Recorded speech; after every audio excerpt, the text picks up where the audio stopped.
வணக்கம் மகளே. விடுபட்ட பெண்கள் மகளிர் உரிமைத் தொகைக்காக விண்ணப்பிக்கலாம் என்றும், இதற்காக தமிழ்நாடு முழுவதும் ஜூன் 4ஆம் தேதி சிறப்பு முகாம்கள் நடைபெற உள்ளதாகவும் தெரிவிக்கப்பட்டிருந்துச்சு. இந்த நிலையில தான் தற்போது ஒரு முக்கியமான தகவல் வெளியாயிருக்கு. அதாவது மகளிர் உரிமைத் தொகை திட்டத்தில் அரசு தந்த வீடுகளில் வசிப்பவர்களும் சேர்க்கப்பட உள்ளதாக கூறப்படுது.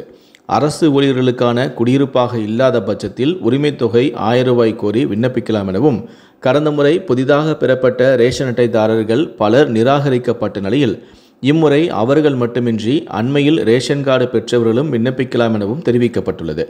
மேலும் ஆண்டுக்கு 2 லட்சத்திற்கு குறைவாக வருமானம் கொண்ட குடும்பங்கள், ஆண்டுக்கு 3600 யூனிட்டிற்கும் குறைவாக மின்சாரம் பயன்படுத்துவோர், 5 ஏக்கருக்கு குறைவாக நிலம் வைத்திருப்பவர்கள் இந்த திட்டத்தில் சேரலாம் எனவும், கார், ஜீப், டிராக்டர் அல்லது கனரக வாகனம் வைத்திருப்போர் இந்த திட்டத்தில் பயன்பெற முடியாது எனவும் கூறப்பட்டுள்ளது. இதுவரை 3 கட்டங்களாக நடைபெற்ற முகாம்களின் மூலமாக 1,14,00,000 பெண்கள் இந்த திட்டத்தில் பயனடைந்து வருகிறார்கள்.